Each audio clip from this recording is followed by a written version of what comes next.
generation is headed to the polls in 2024, and their impact could be substantial. We came to Boise State and spoke to several political science students to ask them what they think the way forward is for American politics.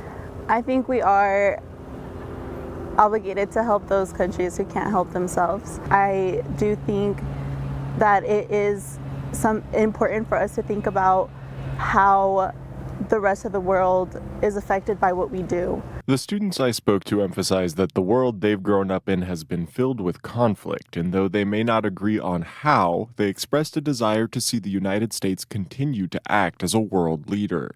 The U.S. role, as I see it, is to be a stabilizer in the world, and it feels like that hasn't been present. Like in the past 4 years, we've had war in Ukraine, now there's war in the Middle East, and I think we need to take a step up in global leadership again. What they described as the partisanship of the 2024 election cycle, regardless of what side one might be on, is contrary to the direction they'd like to see politics go. Both sides think there's a problem, but neither side can agree on what it is.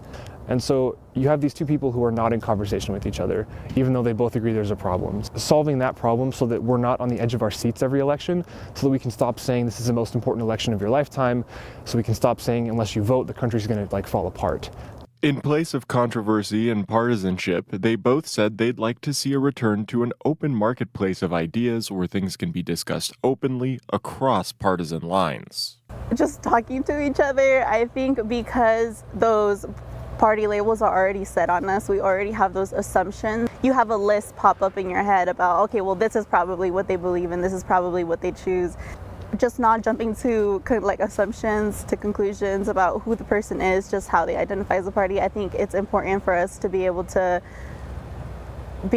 set that aside and have a conversation.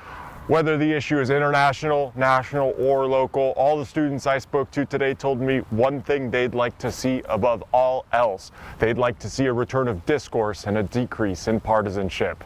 At Boise State University, I'm Dakota Castetz DJ, reporting.